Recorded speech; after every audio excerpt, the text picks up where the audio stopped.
보면 이렇게 여러 가지 마음이 이렇게 제 마음 가운데 드는데 부족한 자를 또 하나님께서 이렇게 말씀을 전할 수 있는 기회를 주시고 또 담임 목사님도 그걸 또 허락을 해주시고 또 여러 동역자들이 함께 해주셔서 감사하고 또 한편으로는 두렵고 떨리고 또 한편으로는 좀 기대가 됩니다. 제 이 말씀을 전할 때 성도님들에게 어떤 하나님의 역사하심이 일어나고 또 제 안에도 하나님 말씀 전할 때 이 말씀을 통해서 어떤 역사하심이 일어나는지 기대하고 소망하는 마음이 있습니다. 네, 그런 마음 가지고 우리가 같이 이제 말씀 나눠 보기를 원합니다. 오늘 저희가 읽은 이 마태복음 20장 1절에서 16절 말씀은 여러분들도 마치 가칭처럼 예전부터 제 성경책에도 지금 이렇게 빨간 글씨로 포도원 품꾼의 비유라고 이렇게 적혀 있는데 이런 비슷한 비유가 있는데 또 그것은 또 탕자의 비유입니다. 돌아온 아들에 대한 비유. 이 비유 역시도 사람들은 이 비유의 중심 인물이 이 포도원 품꾼, 이 포도원 주인이 아닌 포도원 품꾼으로 되어 있고, 탕자의 이야기도 아버지가 아닌 탕자의 중심이 돼서 이야기가 전개되고 그 제목을 설정합니다. 근데 사실은 그 비유의 목적은 이 포도원 주인의 그 마음을 헤아리는 것이고, 탕자의 비유는 그 탕자의 아버지에 대한 마음을 아는 것이 그 비유의 중심적인 내용인데, 우리는 거꾸로 다른 포커스를 가지고 말씀의 그 제목들을 가지고 비유들을 많이 사실 들어왔습니다. 그래서 저는 오늘 말씀을 제목을 놀라운 긍휼과 은혜라고 이렇게 정해봤는데, 오늘 이 비유를 하나님의 성품을 중심 주제로 말씀을 전하려고 합니다. 특별히 은혜로우시고 자비로우신 이 긍휼의 하나님을 우리가 오늘 말씀을 통해서 다시 한번 깨닫고, 그 말씀을 통해서 하나님의 그 긍휼의 마음을 우리가 직접 경험하고 느낄 수 있는 그런 시간이 되기를 소망합니다. 먼저 비유의 이야기를 좀 살펴보기를 원해요. 여러분 너무 잘 아시는 이야기인데 그 비유를 한번 천천히 다시 한번 보면서 우리가 조금 이렇게 좀 더 깊이 있는 생각도 해보고 좀 이렇게 상상의 나래를 펴서 한번 말씀을 한번 살펴보기를 원합니다. 이 비유에서는 쉽게 얘기하면, 아주 간단하게 얘기하면, 포도원 주인은 희한하게도 품꾼을 하루에 5번 동안 걸쳐서 고용을 하고, 그리고 해가 지자 모든 품꾼에게 똑같은 돈을 지급을 하죠. 그래서 이 이야기는 마치 한 편의 미니 드라마인 것처럼 의문과 놀라움을 자아내는 그런 이상한 점들이 많은 비유입니다. 이 비유의 배경인 중동의 상황을 비춰볼 때 상황적 배경은 이러합니다. 포도원 주인이 우리 시간으로, 여기 이제 성경으로 이제 뭐 이렇게 나와 있지만 우리 시간으로 아침 새벽 6시에 장터로 가서 포도원에서 일해줄 사람들을 고용을 하죠. 그리고 그에 대한 대가로 한 데나리온, 오늘날로 말하면 그냥 하루 정도의 일삭을 그 돈을 준다고 약속을 하고 그들을 데려갑니다. 아마 이 포도원 주인이 사람들을 고용한 곳은 동네 장터의 어느 특별한 장소였을 것입니다. 오늘날로 말하면은 정규 직장이 없는 이들이 매일 모여서 일자리를 얻으려고 했던 그런 곳이었을 거라고 생각합니다. 그들에게는 어떤 종류의 일이든지 상관없고 단 하루만 일하는 일자리여도 전혀 상관이 없는 그런 사람들이었습니다. 이런 성경에 나온 이 고대의 관습이 오늘날에도 고스란히 저희 가운데도 있죠. 현대시대에도 있고 또 특히 우리가 사는 이 미국 땅에도 있습니다. 몇 년 전에 제가 이제 한 2, 3년 전에 세미너리로 이사 올 때 이제 그 제가 사는 동네 홈디포 근처에 가서 그날 하루 이삿짐을 날라줄 사람들을 일용직을 제가 구하러 갔었습니다. 가서 사람들을 만나러 이제 가서 시간당 10불이라고 구두의 약속을 통해서 이삿짐 나르는 사람들을 고용을 하고, 그리고 그 사람들에게 일이 끝나고 나서는 이제 10불씩 제가 약속된 돈을 지급을 했습니다. 근데 그때 상황이 이제 설교를 준비하면서 그때 상황이 마치 떠오르더라고요. 차를 끌고 그 사람들이 모여 있는 곳으로 가니까 정말 차를 에워싸더라고요. 자기를 뽑아달라고. 그곳엔 좀 스페니쉬가 많았는데 자기를 써달라고. 저는 알지도 못하는 자기 나라 말로 뭐라고 막 계속해서 얘기를 해요. 근데 저는 그냥 제가 봤을 때 좀 튼튼해 보이고 건강한 사람을 픽해서 이삿짐 나르는 거니까, 그래서 이제 이렇게 그냥 영어도 잘 안 되고, 그러니까 뭐 1hour $10 이렇게 말을 해서 그 사람을 하이어했던 기억이 납니다. 아마 이 비유에 나온 상황이 제가 말한 상황과 아마 비슷한 상황일 거라고 저는 생각이 되어집니다. 이 비유의 이야기로 다시 돌아가서 그렇게 몇몇 품꾼들을 뽑고 정확히 3시간 정도 지났을 때 주인은 첫 번째로 이해할 수 없는 행동을 하게 되죠. 다시 일꾼을 뽑는 그 장터로 가게 됩니다. 그런데 그곳에서 여전히 일자리를 잡지 못하고 있는 서성이는 사람들을 발견을 하고, 또 그들은 일만 있으면 달려가겠다는 그 마음을 품은 채 누군가가 자신을 뽑아주기를 여전히 바라고 있는 그 모습으로 있었습니다. 그리고 마치 출발 신호가 떨어지면 간절히 달리기 선수와 그런 심정으로 그들은 아마 자기를 고용해줄 사람들을 기다리고 있었을 것입니다.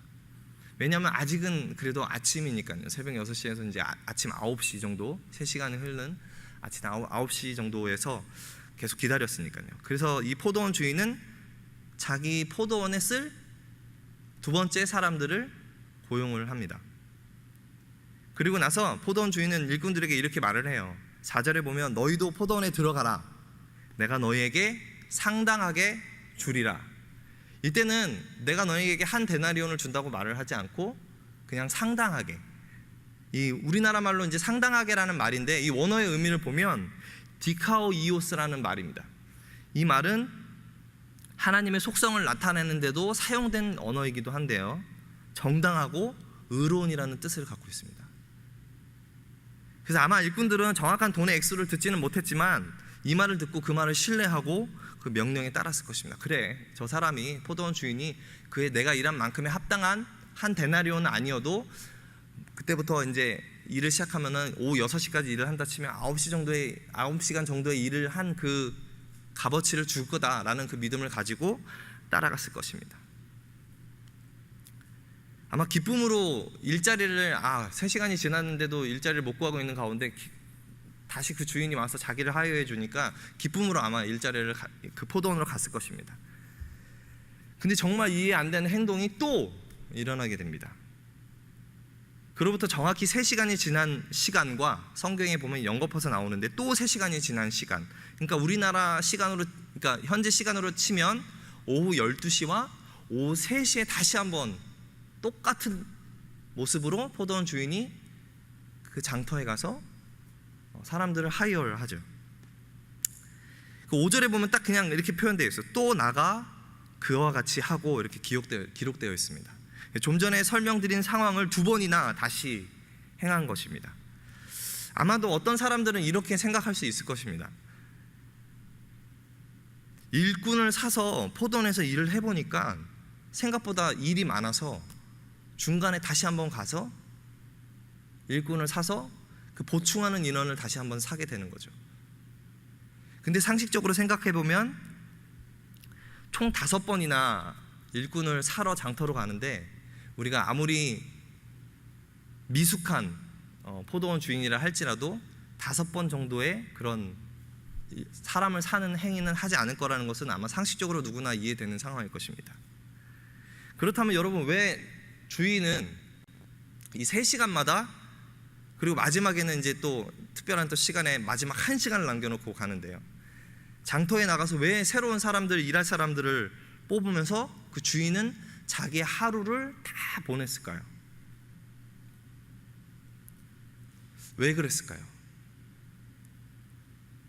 그 이유는 그 포도원 주인은 일자리를 필요로 하는 사람들, 다시 말하면 자기 은혜가 필요한 사람들, 더 쉽게 얘기하면 그 사람 마음에, 포도원 주인의 마음엔 긍휼의 마음이 가득했기 때문입니다.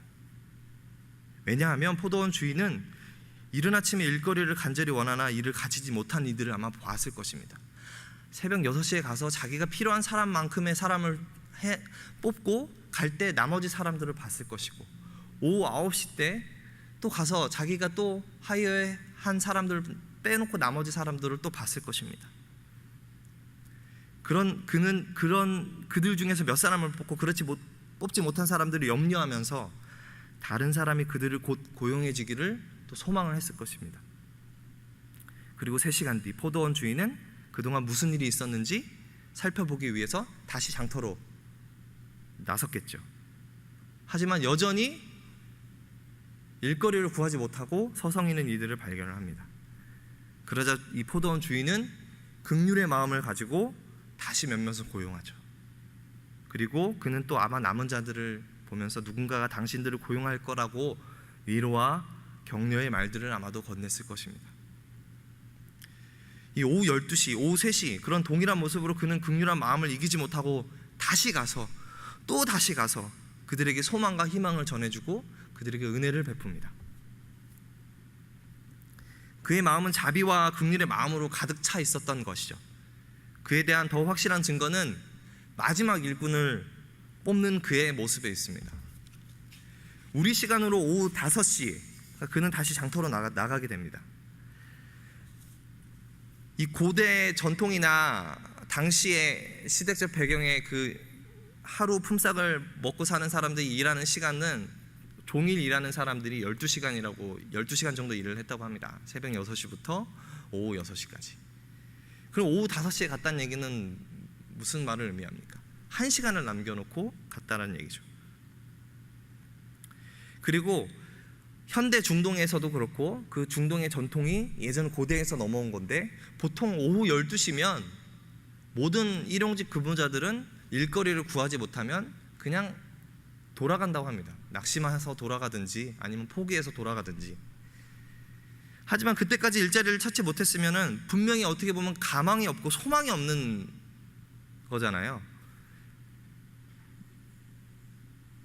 내가 어떤 것을 꿈꾸고 어떤 것을 이루려고 하는데 어떤 정도의 상황을 내가 경험했을 때 이제 안 되겠구나라고 우리 인간적으로 어떻게 보면 그런 판단이 설 때가 있잖아요. 근데 그런 판단의 시간들을 이미 훌쩍 넘은 시간에도 여전히 그들은 거기 있었습니다. 그런 소망이 없어 보이는 그들에게 포도원 주인은 다가가서 이렇게 질문을 하죠. 말씀해 보면 너희는 종일토록 놀고 왜 여기 서 있느냐. 이제 한국말로는 놀고라는 말이 표현되는데 이게 좀 억양이 조금 그렇지만 영어나 원어적인 의미를 보면 그냥 아무것도 하지 않은 것을 의미합니다. 우리가 생각하는 그런 노는 게 아니고요.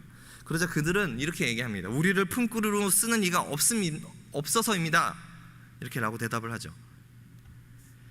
그러자 이때 놀랍게도 다시 한번 포도원 주인의 그 긍휼의 마음으로 그들을 대합니다. 다시 말해서 1시간이라는 시간밖에 남지 않은 상황 속에서도 자신들을 고용하게 되는 놀라운 은혜를 그들은 체험을 하죠. 여러분, 때로는 우리가 이런 하나님의 마음을 경험하기도 합니다. 이제는 소망조차 보이지 않을 때, 그 누가 봐도 희망이 보이지 않을 때, 그때 우리는 여전히 주님을 기다리며 소망할 때, 하나님의 은혜를 갈망할 때, 그때 그분은 주님의 은혜로 우리 가운데 임하시고 함께 하십니다. 이 비유에 나오는 이제 1시간밖에 남지 않는 절망적이며 낙담의 무게가 아주 가득 찬 사람들에게 포도원 주인의 그 자비로운 마음을 통해서 경험한 은혜가 우리의 삶을 가득 채우기를 또 소망하면서 계속해서 말씀을 나아가겠습니다. 근데 여기까지만 생각해도 1시간이 남았는데 자기를 이렇게 고용해서 일꾼으로 써준 것만 해도 감사한데 사실은 그 놀라운 이야기는 그 뒤에 또 일어나게 됩니다. 하지만 이 그 큰 은혜를 경험하게 될 때 사람들의 반응은 제각각이었죠. 예수님의 이 비유 후반부에도 포도원 주인의 긍휼에 대한 증거들이 곳곳에서 이렇게 나오는데요. 그것을 예수님께서 비유를 통해서 곳곳에 배치했는데 첫 번째는 임금이 지급되는 과정에서 갑자기 뜻밖의 인물이 등장을 하죠. 바로 포도원 청지기. 그러니까 우리말로 치면은 좀 쉽게 풀이하면 포도원 관리인이 갑자기 등장을 합니다. 여기서 우리가 다시 한번 확신할 수 있는 것은 이 사실을 통해서 포도원 주인의 긍휼의 마음입니다. 왜냐하면 이런 관리인이 있는 것으로 보아서 그는 그를 시켜서 일꾼들을 모집할 수 있는데도 불구하고, 그러니까 말하자면 가게 오너가 있는데 오너가 매니저를 두고 있는 사람들인데 매니저를 사용해서 일들을 처리할 수 있는데 그것을 직접 자기가 관리를 하고 직접 자기가 그 일들을 행한 것이죠. 생각해 보십시오. 관리인이 있는데도 불구하고 그는 하루 종일 한낮에 뜨거운 열기를 무릅쓰고 계속 종일 장터를 들락날락 하면서 사람들을 또 데려오고 들락날락 하면서 사람들을 고용했던 그런 주인입니다. 그의 긍휼의 마음의 은혜가 필요한 자들에게 자기의 마음을 베풀었던 것이죠. 또 한 가지는 포도원 주인은 그 관리인에게 명령하여서 또 품삯을 주라고 하는데, 여기서 이제 저희가 읽은 한국 성경에는 품삯이라고 이렇게 단순히 나와 있는데, 그 의미를 잘 살펴보면, 그 원어적인 내용들을 살펴보면 그냥 단순한 그냥 어떤 일에 대한 임금이 아니라 정확하게 하루 일한 치의 돈을 의미합니다. 근데 또 이해할 수 없는 행동은요, 이 임금, 그러니까 품삯을 지급하는 순서가 좀 이해되지 않습니다. 가장 나중에 온 자부터 돈을 주라고 이렇게 성경에 보면 나와 있는데, 여러분 상식적으로 생각해 보면 가장 먼저 오래 일한 사람에게 주는 것이 사실은 도리이고, 어떻게 보면 경제적인 원리도 맞고, 세상 뭐 이런 말 인지상정 서로 이렇게 좀 좋게 그렇게 하는 게 맞는데 전혀 거꾸로 하게 되죠. 근데 그거에 대한 분명한 이유가 있습니다.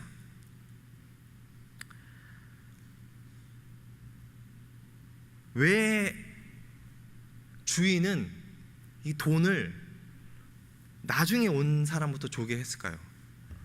이 40여 년간 이스라엘 등 여러 중동의 나라에 머물면서 신약학을 연구한 이 케네스 베일리라는 신학자는 이 부분을 이렇게 해석을 하는데요, 분명 주인은 하루 종일 일한 사람들도 주인인 자신이 다른 이들에게 은혜를 베푸는 모습을 목격하기를 원했다. 그러니까 이 말은 다시 말해서 첫 번째, 두 번째, 세 번째, 네 번째, 이 다섯 번째 그룹들, 이 살아온 데려온 사람은 이 순서들의 그룹들, 이 모든 일꾼들이 포도원 주인 자신의 그 긍휼의 마음을 알기 원했다라는 이야기죠. 우리도 신앙생활을 하다 보면은 이런 경험을 하게 됩니다. 우리 생각과 판단으로 저 사람은 참 은혜 받기 힘들 거야, 아니면 좀 심하게 표현하면 저 사람은 은혜 받으면 안 돼. 뭐 저런 사람이 하나님의 은혜를 체험해. 근데 그런 사람들이 은혜를 풍성히 받는 것을 어쩌다 우리가 경험하면 우리의 마음은 어떻습니까? 솔직히 부정적인 마음들이 좀 먼저 나오죠. 저게 진짜 하나님의 은혜일까? 에서부터 시작해서 이건 말도 안 돼, 이건 뭔가 문제가 있어, 잠깐 저러다 말 거야. 아니면 하나님한테 원망하죠. 주님도 너무하십니다. 내가 그렇게 주님 앞에 기도할 때는 하나님 기도에 응답도 안 해주시고 저에게 은혜도 주시지 않으면서 어떻게 저런 사람에게 하나님의 은혜를 부어주십니까? 오늘 비유처럼 우리도 그런 모습을 보면 아마 이 후반절에 나오는 내용이지만 그 일꾼들의 반응과 다를 바 없을 거라고 생각합니다.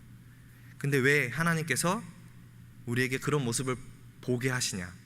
그것은 우리가 그러한 일들을 경험할 때 그 경험한 그 상대방에게 우리의 초점이 맞추는 것이 아니라 그 일을 행하신 하나님께 우리의 신앙의 초점이 맞춰져야 된다는 것이죠. 이 포도원 주인이 이 돈을 지급하는 그 순서를 거꾸로 한 것도 사실은 그러한 의미라고 저는 믿습니다. 내가 긍휼의 마음으로 이 사람들에 대한 것도 너네들 다 봐라. 나는 긍휼한 자고 나의 긍휼한 마음을 너희도 알기 원한다. 근데 아까도 말씀드렸지만 비유에 나오는 일꾼들도 그 은혜의 마음을 바라보지 못하고 불만과 불평으로 가득 차게 되죠. 그에 그치는 것이 아니라 11절에 보면 집주인을, 포도원 주인을 원망하며 이르되 이렇게 기록되어 있습니다. 아니 어떻게 1시간 일하는 사람과 12시간 하루 종일 일하는 사람과 임금이 같다는 말입니까? 우리가 상식적으로 생각해도 이 지금 살고 있는 현대시대의 시장 원리나 경제 원리로 봐도 이건 사실 말도 안 되는 일이기도 합니다.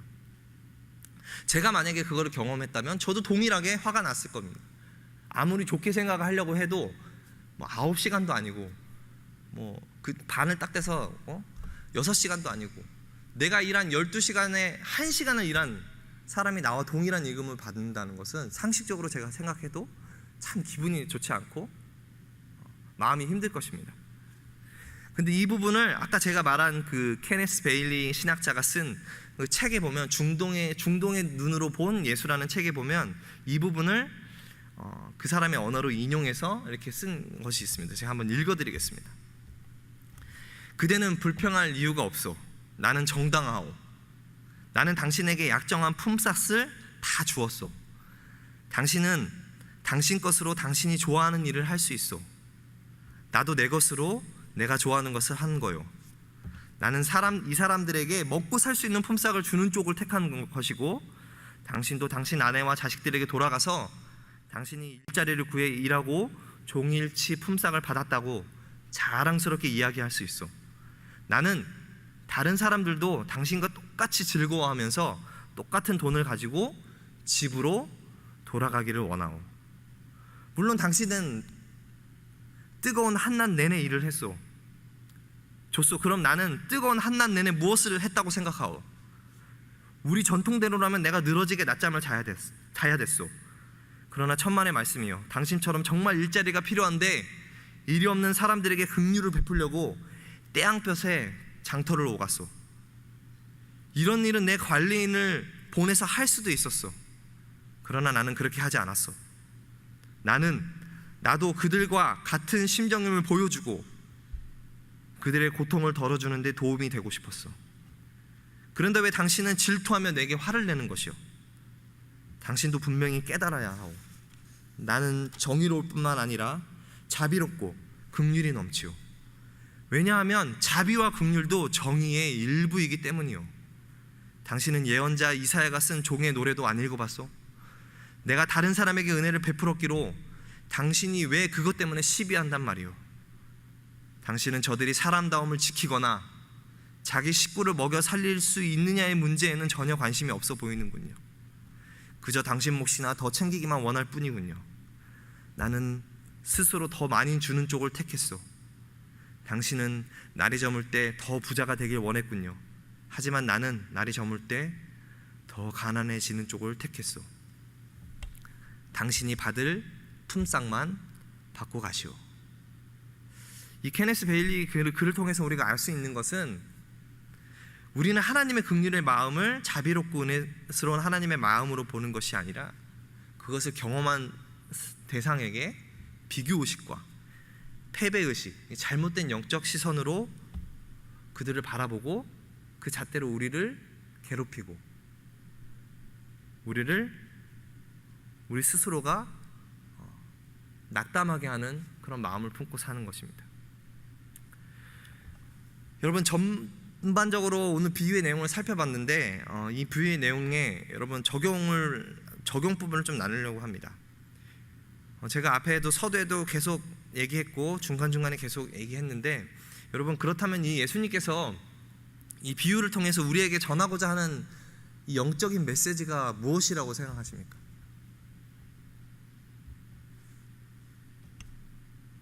한번 잘 생각해 보시기 바랍니다.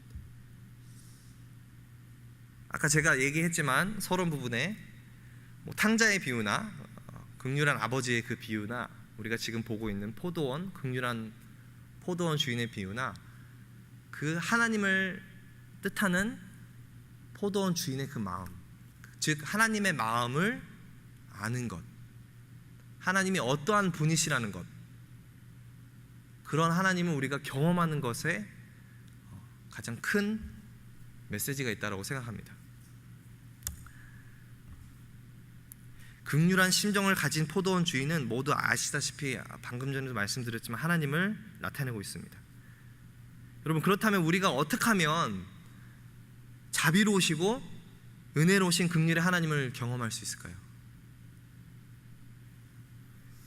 딱 한 가지만 말씀드리고 말씀을 마치려고 합니다. 그것은 바로 우리도 1시간 남은 자들의 마음을 가져야 할 줄 믿습니다. 어찌 보면 이 비유의 핵심 등장인물은 포도원 주인과 그리고 그 주인과 마지막에 대립구조를 가지고 있는 첫 번째 그룹, 온전히 하루를 일한 그룹으로 볼 수 있지만, 물론 문화적인 구조도 그 두 인물을 보는 것이 맞습니다. 하지만 정말 우리가 기억해야 하고 가슴 깊이 새겨야 할 모습은 마지막 그룹 1시간 남을 동안 기다린 자들의 마음입니다. 제가 설교 초반에 잠깐 예어로 나눈 이야기가 있는데, 이사할 때 멕시칸들을 고용할 생각을 가지고 생각을 하고 있었는데, 당일 아침에 갔다가 만약에 사람이 없으면 어떡하지? 라는 걱정이 들더라고요. 그래서 한 오후 2, 3시 넘어서 제가 그때쯤 가도 왠지 사람이 있을 것 같아서 홈디팟에 갔습니다. 근데 막상 가보니까 아무도 없더라고요. 사람이. 멕시칸이 서성이는 사람도 없고. 그래서 불안한 마음을 가지고 어쩔 수 없이 그래도 다음날 사람들을 하여해야겠다라고 생각을 하고 집으로 돌아갔습니다. 이게 아마 예수님이 당시 비유에 나온 장터에 모인 사람들도 아마 마찬가지지 않을까라는 생각이 들어요. 보통 사람이라면 12시까지는 기다릴 수 있다고 생각합니다. 반나절이라도 일을 할 수 있으면. 근데 오후 3시가 되고 이제 1시간만 지나면 더 이상 일을 할 수도 없고 해도 지고, 그런 상황까지 그들이 소망을 갖고 끈질기게 누군가가 나를 사용해 주기를 원하는 그 마음을 가지고 그 자리에 계속 있었단 말이에요.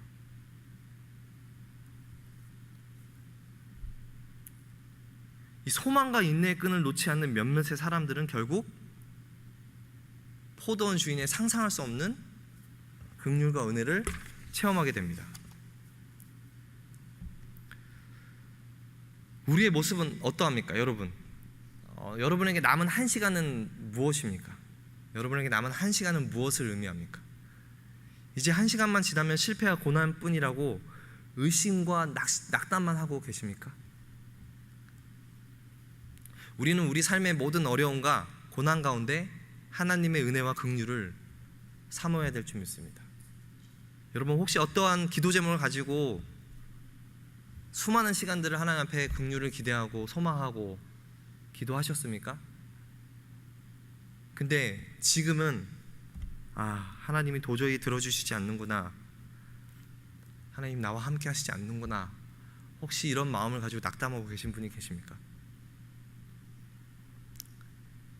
우리 영혼이 지치고 더 이상 뭔가 견뎌낼 힘조차 없을지라도 주님을 의지하고 신뢰하면 분명히 주님이 우리에게 임하실 하나님의 은혜와 긍휼이 우리 가운데 임할 줄 믿습니다. 여러분, 비록 내게 남은 시간이 1시간일지라도, 비록 내게 남은 거는 내가 경험한 수많은 실패뿐일지라도, 비록 내게 남은 거는 육신의 연약한 뿐일지라도, 나의 죄악된 모습뿐일지라도, 비록 내게 남은 건 내가 해결할 수 없는 가정의 문제들, 내가 해결할 수 없는 사업의 문제들, 어떤 이는 비록 내게 남은 건 어찌할 수 없는 내 마음, 하나님을 향한 식어져 버린 그 내 마음, 그것이 그들에게는 그들의 1시간을 의미할 수 있습니다. 하지만 우리는 여러분 고백해야 될 줄 믿습니다. 주님, 주님의 은혜를 기다립니다. 주님, 내가 주님을 기다립니다. 주님만 내 삶의 주인 되시오니 내 마음의 의심과 불안의 파도가 나를 덮쳐올 때 내가 흔들리지 않고 주님을 기다리겠습니다. 주님, 당신의 긍휼로 내게 나타내 주시옵소서. 주님의 그 은혜를 나에게 보여주시옵소서. 이러한 갈망으로 주님의 은혜를 삼아야 될 줄 믿습니다. 여러분, 세상은 말을 하죠. 1시간 남은 상황을 두고 당신은 이제 1시간밖에 남지 않았습니다. 그것은 절망적이고 가망 없는 소망입니다. 하지만 우리에게 남은 그 1시간은 우리에게 희망이고 참된 소망임을 여러분 믿으시기 바랍니다. 왜냐하면 그 시간을 통해서 하나님이 역사하시고 그 하나님의 은혜가 분명히 우리 가운데 임하기 때문입니다. 기다려야 합니다. 하나님의 은혜를 갈망해야 합니다. 인내해야 될 줄 믿습니다.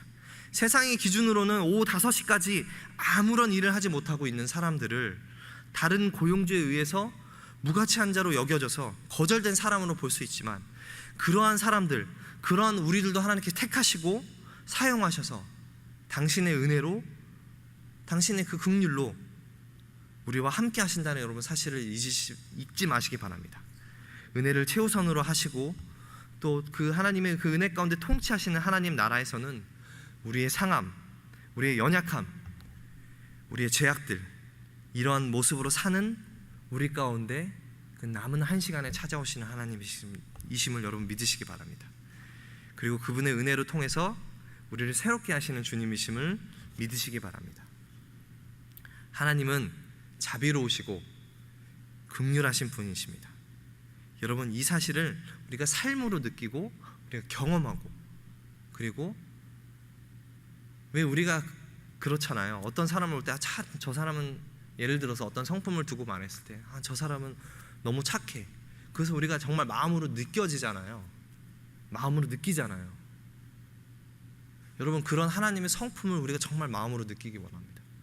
하나님 은혜로우시고 하나님 긍휼하신 분이라고 입술로만 고백하는 것이 아니라 정말 내가 그 마음으로 정말 하나님은 은혜로우시고 하나님은 긍휼하신 분이시구나, 내 마음으로 느끼고 그것을 깨달을 때 예수님께서 오늘 이 포도원 주인의 비유를 통해서 전하고자 하시는 그 말씀의 의미를 우리가 올바로 받아들이고 우리가 이해되는 줄 믿습니다. 다시 한번 고백합니다. 하나님은 자비로우시고 긍휼하신 분이십니다. 그 사실을 여러분의 삶과 신앙으로 경험하고 정말 여러분의 마음으로 충만히 느끼는 여러분이 되기를 주님의 이름으로 축복드립니다. 우리 오나의 자비로운 주여, 우리 다 같이 찬양 한번 드리시고요, 우리 계속해서 좀 기도했으면 좋겠습니다.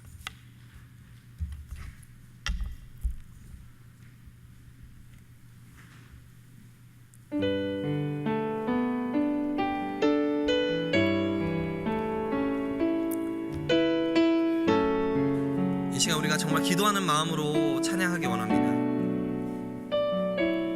하나님, 자비로우시고 긍휼하신 하나님, 은혜가 풍성하신 하나님, 이 시간 우리 가운데 오셔서 우리와 함께 하시고 우리를 충만히 주님의 그 성품으로 채워주시옵소서. 우리 믿음으로 고백하며 찬양하십시다.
받아주시고 험한 세상에서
우리 그대로 두 눈을 감고 기도하며 나아가기 원합니다. 하나님, 우리를 긍휼히 여겨 주시옵소서. 하나님, 우리를 긍휼히 여겨 주시옵소서. 아버지, 우리가 가진 수많은 문제들 가운데 우리가 낙심하고 낙담하며 우리 가운데 소망을 두지 않고 하나님을 바라보지 않고 실망과 아버지 실패로 가득한 우리의 인생들을 바라봅니다. 하나님, 이 시간 우리를 긍휼히 여겨 주시옵소서. 그 마지막 1시간 남은 상황에서도 소망을 잃지 않고 기다린 그 자들을 기억하며 우리의 모습이 아버지 그런 자들과 같이 동일하게 아버지 하나님 될 수 있도록 주님 역사해 주시옵소서. 아버지, 끝까지 소망을 잃지 않고 끝까지 주님의 그 향한 마음을 잃지 않고 나아갈 수 있도록 주님 우리 가운데 역사하여 주시옵소서. 아버지, 세상은 말합니다. 아버지 하나님, 너에게 이제 더 이상 가망이 없어, 너에게 소망이 없어. 하나님, 그렇지만 우리 가운데 역사하시는 주님을 바라보며 하나님을 기대하며 소망하며 나아갈 수 있는 저희들 될 수 있도록 주님 붙들어 주시옵소서. 아버지, 지금 우리 상황 가운데 혹은 우리가 우리가 삶을 살아나갈 때 아버지 우리에게 닥쳐오는 그 수많은 어려움 가운데 하나님, 우리가 실패하고 넘어질 수밖에 없는 그 상황 가운데 하나님, 은혜로우신 하나님을 바라보며 긍휼의 하나님을 바라보며 자비로우신 하나님을 바라보며 나아갈 수 있도록 주님 우리 가운데 함께하여 주시옵소서. 아버지, 주님 우리 가운데 이 시간 찾아오셔서 채워주시고 그러한 믿음으로 우리를 굳건케 하여 주시옵소서라고 다같이 주의 이름 한번 부르짖고 은혜로우시고 자비로우시고 긍휼하신